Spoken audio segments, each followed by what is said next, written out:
Europe 1. Le grand direct de la santé avec autour de la table le docteur Martine Pérez, Anne Le Gall, le docteur Gérald Kierzek et Sabrina Philippe, notre psychologue. Je suis désordonné. Est-ce que ça se soigne? C'est la question qu'on va se poser aujourd'hui. Surtout, qu'est-ce que ça veut dire? Que se cache-t-il derrière tant de désordre? Est-il possible de changer? Sabrina Philippe, psychologue, on va voir ça avec vous. D'abord, aimer vivre dans la pagaille comme ça, qu'est-ce que ça veut dire? Alors, il faut savoir que majoritairement, il y a plusieurs explications, mais majoritairement, souvent, ça marque une opposition. C'est pour cette raison, d'ailleurs, que les adolescents, on le sait, ont des chambres, on va le dire, bordéliques. Bien souvent, on n'arrive pas à rentrer dans cette chambre, il y a des vêtements partout, des papiers partout.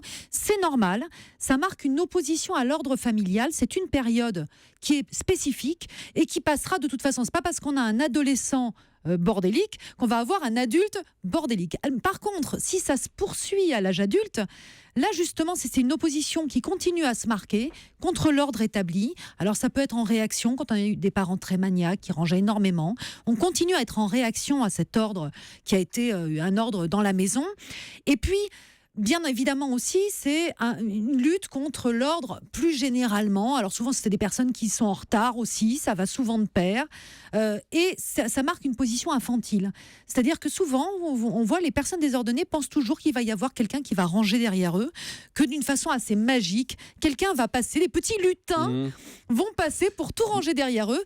Et ben non, en général, ça reste évidemment dans le même état qu'ils l'ont laissé. Mais juste d'expérience, est-ce que les mecs sont quand même pas plus bordéliques? Enfin, les filles vont pouvoir témoigner ici, mais en général, un mec, ça laisse un peu ses chaussettes et son caleçon un peu traîné n'importe où, alors qu'une fille a tendance à plus se ranger, non? Les filles, ce sont les petits lutins. Voilà, c'est ça. Bravo. Alors là, il faut rééduquer tout le monde. Là, c'est pas possible. Non, mais c'est pas un peu ça aussi, souvent? Non, au contraire. Au contraire, je dis qu'on est naze, donc c'est pas du sexisme.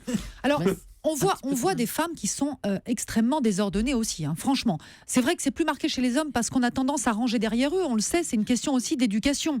Parce que la mère va avoir tendance souvent à ranger plus après le garçon que après sa fille. Donc, donc il y a une question d'éducation derrière. Maintenant, vous avez des femmes extrêmement désordonnées. Il faut savoir que c'est vraiment garder une position aussi très infantile. Alors, il y a le petit bordel, on va dire, puis il y a le grand, celui dans lequel vous ne retrouvez rien et qui va vous créer des soucis aussi au quotidien. On va le voir ensemble. Alors, dans le couple aussi, c'est très particulier. Voilà. C'est une façon de marquer son territoire et parfois de le marquer trop, c'est-à-dire qu'on ne fait pas de place à l'autre.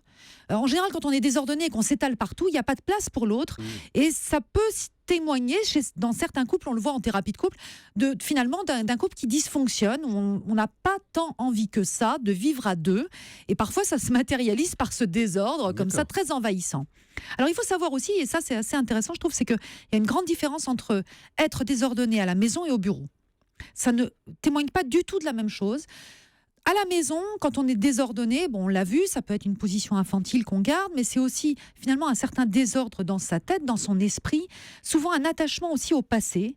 Les personnes bordéliques ont tendance à garder énormément d'objets, de choses complètement inutiles, ils les gardent, ils les acumoncellent, comme on dit, et finalement ils ont un esprit assez encombré. Alors qu'il y a des études qui ont été faites sur les bureaux, notamment les bureaux sur lesquels vous travaillez, eh bien souvent quand on a un bureau désordonné, ça prouve surtout qu'on met en exergue sa créativité, qu'on est centré sur un objectif et finalement qu'on est très investi dans son travail. Donc vous voyez, ça n'a pas du tout la même signification entre la maison, et d'ailleurs la maison souvent c'est la représentation du moi. On dit souvent dans les rêves, la maison c'est la représentation de son moi intérieur, alors que le bureau c'est complètement différent. On sait que des personnes comme Einstein par exemple avaient du bureau qui était complètement, on n'y retrouvait rien du tout.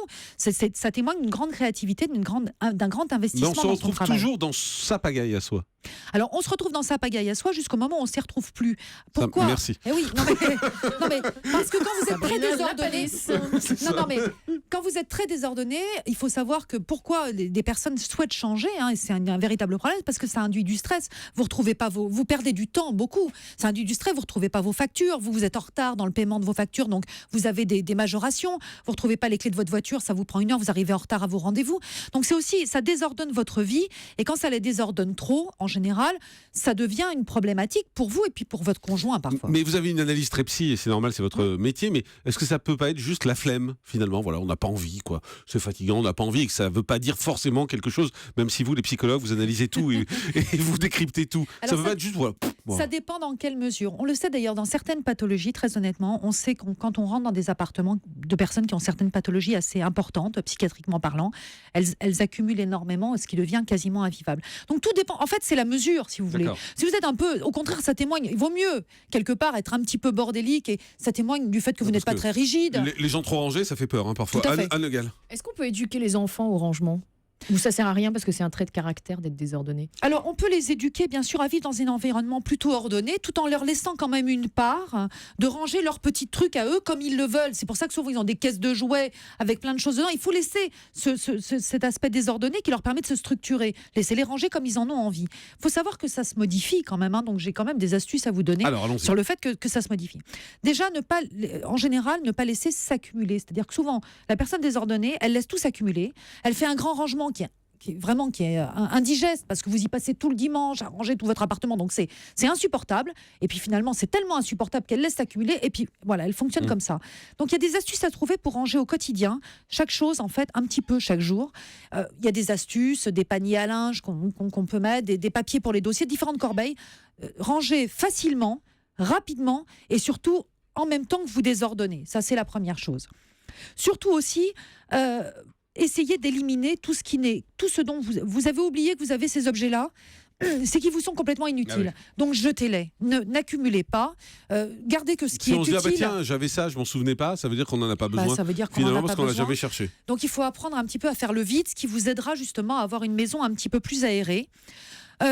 C'est aussi très important de prendre. Alors, il y a un petit truc, prenez une photo de votre appartement. Vous savez, on a tous des smartphones aujourd'hui. Ouais. Prenez une photo de votre salon, parce qu'on ne voit plus dans quel environnement on vit. Ouais. Vous prenez une photo, vous Et on attendez voit mieux, quelques là. temps, sortez de chez vous, vous regardez chez vous comment c'est, sur la photo, et là vous vous dites en général, ah oui, ça va pas du tout. Si vous avez cette réaction-là, c'est que il va falloir trouver une Une solution. solution.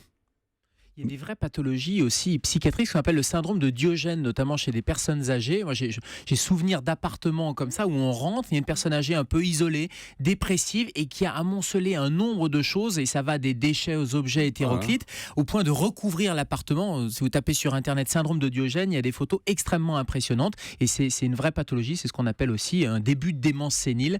Mais là, on est dans le cadre de la psychiatrie. Oui, tout à fait. Là, on parle en fait tout simplement des personnes qui sont, on va le dire, un bordélique dans le terme familier. On n'est pas dans la maladie. On n'est pas dans la maladie. Mais ça peut être une problématique au quotidien quand vous arrivez en retard tout le temps, quand vous retrouvez pas On en vos parlera affaires. ça un jour, des gens qui arrivent en retard tout le temps, parce que c'est intéressant aussi. Docteur Pérez. Oui, c'est vrai. Il y a des gens qui n'aiment pas jeter. Et c'est très, très compliqué quand on vit avec des gens qui n'aiment pas jeter de les convaincre de se débarrasser d'objets. Comment ça se gère ? Il y a des gens qui accumulent des choses depuis 20 ou 30 ans. Alors, souvent, c'est un attachement trop important au passé. Vous avez des personnes qui ont un attachement au passé, comme ça, qui ont l'impression de laisser des traces. Ça peut être aussi une peur de la mort, parce qu'on a l'impression qu'en gardant ces traces, on garde trace de vie, de tous les moments de la vie. Et quand on garde comme ça, c'est souvent, ça témoigne d'une peur de la mort. Est-ce que ce sont les mêmes mécanismes que la collectionnite, j'allais dire, enfin les collectionneurs, les gens qui gardent justement, c'est les mêmes ressorts de surinvestissement des objets? Alors, ça peut être en effet souvent les mêmes ressorts, comme je le disais, c'est vraiment garder des traces de vie, des traces de vie, des traces de vie. Alors qu'en réalité, tout est là, dans votre tête, et vous n'avez pas forcément besoin de tous ces objets pour vous sentir vivant. Un dernier truc ou pas ? Je Non. crois qu'on a tout dit. On a tout dit, très bien. Bon, très bien. Voilà. Je ne savais pas si vous aviez un dernier truc à nous donner. Merci beaucoup Sabrina Philippe. Je Merci. suis bordélique, désordonné et ça se soigne.